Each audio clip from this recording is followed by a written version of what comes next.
Doctor Ritu क्या कोई तोड़फोड़ कर रही थी? डॉक्टर रितु क्या वाइस चांसलर के केबिन में गई थी? क्या सविता सिंह जो प्रोफेसर है, भूमिहार प्रोफेसर, उसके चैम्बर में जाके रितु सिंह कोई तोड़फोड़ करिए? एक इस देश की महिला शिक्षक, दलित महिला शिक्षक बाबा साहब की तस्वीर लेकर विश्वविद्यालय के गेट पर अपना प्रोटेस्ट नहीं कर सकता। ये कैसी पुलिस है? ये दिल्ली पुलिस का मनुवादी रवैया है। ये अमित शाह की पुलिस, नरेंद्र मोदी की पुलिस, मोहन भागवत की पुलिस का ब्राह्मणवादी रवैया है। रितु सिंह को उठाकर बाहर क्यों फेंका गया? रितु सिंह बाबा साहब की तस्वीर लेकर प्रोटेस्ट क्यों नहीं कर सकती है? अगर आपको और रोहित वेमुला नहीं बनने देना है ना, तो रितु सिंह के साथ खड़ा होना होगा, न्याय की इस लड़ाई के साथ खड़ा होना होगा। न्याय मिलने तक हम रितु सिंह के साथ हैं। हमने इस दुनिया में हिटलर का भी हश्र देखा है, मुसोलिनी का भी हश्र देखा है। इशारे इशारे में बात कर रहा हूं, और इस मनुवादी व्यवस्था का भी हश्र हम देखेंगे। राज सत्ता के इशारे पर हो रहा, राज सत्ता आज जो है मनुवादियों के हाथ में।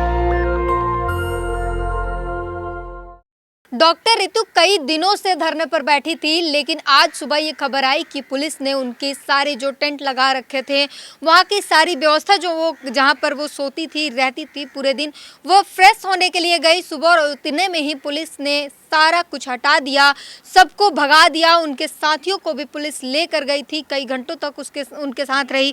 और क्या कुछ हुआ ये आपको पता है? क्या कहेंगे इस पूरे मुद्दे पर, जिस तरीके से डॉक्टर रितु को हटा दिया गया है, जो अपने और एक समाज के दलितों के लिए, हक अधिकार के लिए लड़ाई लड़ रही थी?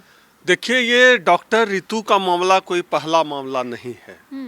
आप अगर इसको श्रृंखलाबद्ध तरीके से देखेंगे तो इसको हिंदूवादी व्यवस्था, वर्ण व्यवस्था, सनातन व्यवस्था और उस पैटर्न पे आरएसएस की चली आ रही व्यवस्था को देखिए। सावित्रीबाई फुले से मैं शुरू करता हूँ। सावित्रीबाई फुले जब पढ़ाने जाती थी बच्चियों को, उस समय जो है वो 2 साड़ी लेकर इसलिए जाती थी क्योंकि उनके ऊपर गोबर फेंक दिया जाता था और वो साड़ी बदल लेती थी, दूसरा साड़ी पहनकर आती थी, गोबर फेंक दिया जाता था।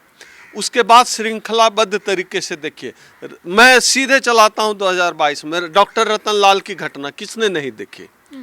आप देखिए, प्रोफेसर शशिकांत लखनऊ में, जम्मू यूनिवर्सिटी में, आप देखिए कि पूरे देश में, बिहार के मुजफ्फरपुर में क्या हुआ, पटना में क्या हुआ, पूरे देश में श्रृंखलाबद्ध तरीके से जो देश के जो वंचित शोषित की आवाज़ जो बनते हैं, जो भी डॉक्टर अंबेडकर को मानने वाले जो एकेडमिशियन हैं, उनको, लक्ष्मण यादव का मामला देखिए, रितु का मामला देखिए, पूरा एक सीरीज है।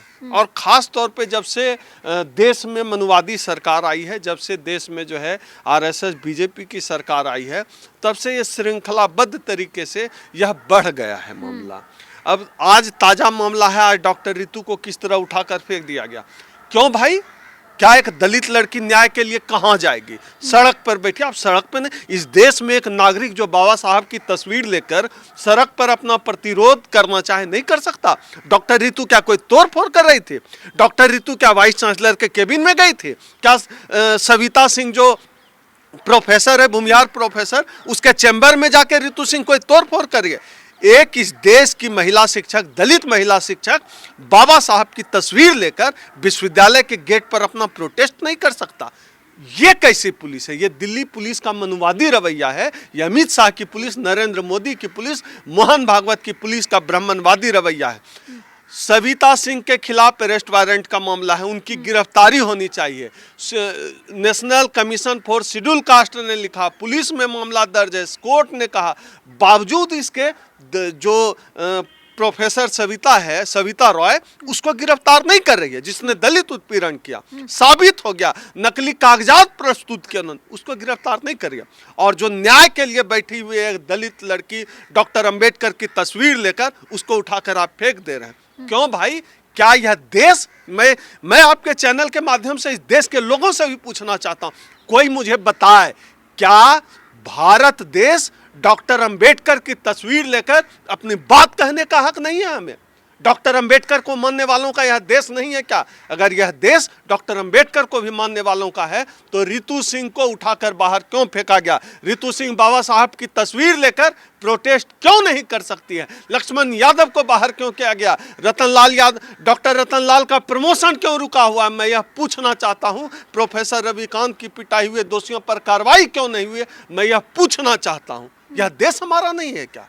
यह देश जो संविधान को मानने वाले लोग हैं, हम जैसे लोग भारतीय संविधान को लेकर सोते हैं, जागते हैं। भारतीय संविधान हमारी आंखों में बसा हुआ है। हम एक भी असंवैधानिक बात नहीं करते, तो क्या हम अपनी बात खुले में नहीं कर सकते?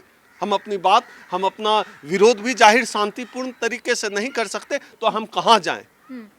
अब तक तो जब हम इंटरव्यू कर रहे हैं उस वक्त तो ऐसी खबर नहीं आई थी, लेकिन सुबह डिटेन की बता रही हूँ। मैं अभी वीडियो देखा, पुलिस ले जा रही है, महिला पुलिस खींच के। अच्छा, डिटेन के? हाँ, अभी पुलिस खींच के ले जा रही थी। हाँ। मैंने अभी थोड़ी देर पहले, इंटरव्यू के जस्ट पहले एक वीडियो देखा रितु सिंह के पेज पर।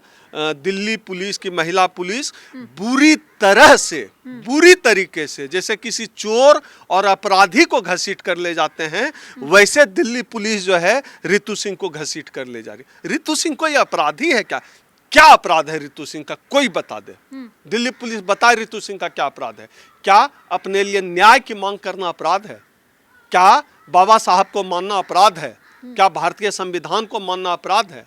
या बाबा साहब की तस्वीर लेकर सड़क पर बैठकर न्याय मांगना अपराध है? कोई बताए क्यों पुलिस ने इतना बर्बर व्यवहार किया रितु सिंह के साथ? क्यों गिरफ्तार किया उसे?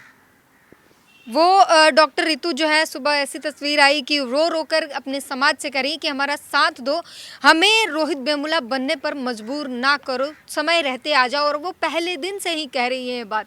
यही अपील मैं भी नेशनल दस्तक और आपके चैनल के माध्यम से करना चाहता हूं लोगों से, बहुजन समाज के लोगों से।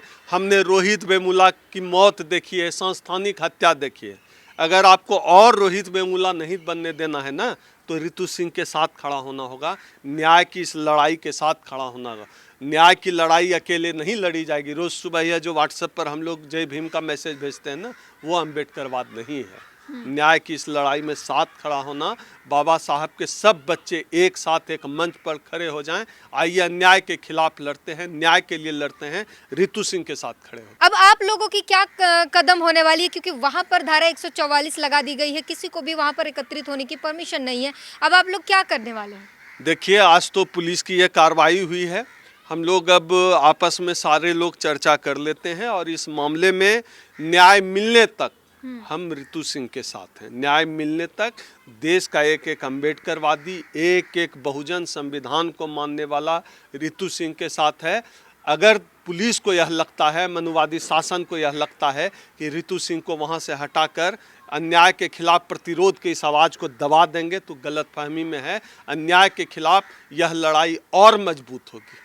तो न्याय के लिए ही ये लड़ाई लड़ी जा रही थी। इतने सारे चार्जशीट दायर होने के बाद भी अगर गिरफ्तारी नहीं हुई, ये मामला कोर्ट में चल रहा है, फिर भी नहीं हो रही है, धरने के बाद भी नहीं हुई, उल्टा रितु को ही उठा लिया गया, तो कैसे आप कह सकते कि न्याय तक ये न्याय होगा? देखिए, मैं तो इतिहास का विद्यार्थी हूँ। हमने इतिहास पढ़ा है, इतिहास को देखा है, लेकिन पता नहीं था कि इतिहास को जिएंगे भी। मैं विश्व इतिहास मेरा पसंदीदा विषय है। हमने इस दुनिया में हिटलर का भी हश्र देखा है, मुसोलिनी का भी हश्र देखा है। इशारे में बात कर रहा हूँ, और इस मनुवादी व्यवस्था का भी हश्र हम देखेंगे। तो ये पूरी जो जनता है वो सभी रितु के समर्थन में आकर इस सरकार को सीधा चुनौती देंगी? नहीं, हम तो दे रहे हैं। इस देश का अम्बेडकरवादी रितु के साथ खड़ा है। हम जैसे आंदोलनकारी लोग, न्याय पसंद लोग, प्रगतिशील लोग, संविधान प्रेमी लोग, हम लोग रितु के साथ खड़े हैं। न्याय दिलाने तक हम लोग रितु के साथ खड़े रहेंगे। लड़ाई अभी जारी रहेगी, लड़ाई जारी रहेगी। इस लड़ाई को हर स्तर पर लड़ा जाएगा। हम कलम से लड़ने वाले लोग हैं। हम कलम से लड़ेंगे, हम अपनी आवाज़ से लड़ेंगे, नारे से लड़ेंगे, इनकलाब से लड़ेंगे। न्याय की लड़ाई जारी रहेगी। डॉक्टर रितु ने एक और चीज़ कही उस टाइम कि वहाँ पर बाबा साहब अम्बेडकर की तस्वीरें लगाई गई हैं और बड़े बड़े पोस्टर लगाए, पुलिस वालों ने उसकी भी कद्र नहीं करी है। आप बताइए, आरएसएस ने बाबा साहब का पुतला जलाया था ना, आरएसएस मुख्यालय पर, बहुत से लोगों को पता है। तो जिनकी परंपरा ही रही है बाबा साहब का, जिन्होंने पुतला कभी जलाया था, वो बाबा साहब की तस्वीर का अपमान कर रहे हैं, कौन सी बड़ी बात है? लेकिन बात इसमें सुधा जी, बात ये है कि वो पुलिस कर रही है। आरएसएस की शाखा लगाने वाले अगर उस खाकी वर्दी में आते तो अलग बात होती। पुलिस कर रही है जो संवैधानिक तरीके से पुलिस की वर्दी में, वो भी एक वो कानून ही है ना। अगर आपको लग रहा है कि दिल्ली पुलिस जो है आरएसएस के शाखा की तरह व्यवहार नहीं कर रही है, मैं इस पे हंस ही सकता हूँ। ये पुलिस क्या है, न्याय जुडिशियरी क्या है, ये सब राज सत्ता से संचालित होते हैं। तो राज सत्ता का से ये सब एक टूल है राज सत्ता का। तो बाबा साहब की तस्वीर का अगर अपमान हुआ है तो ये बस राज सत्ता के इशारे पर हुआ है, बिना अमित शाह की सहमति। किसकी औकात है एसीपी डीसीपी से लेकर एसएचओ तक कोई बाबा साहब की तस्वीर को छू लेगा? किसी की हिम्मत है क्या? राज सत्ता के इशारे पर हो रहा। राज सत्ता आज जो है मनुवादियों के हाथ में।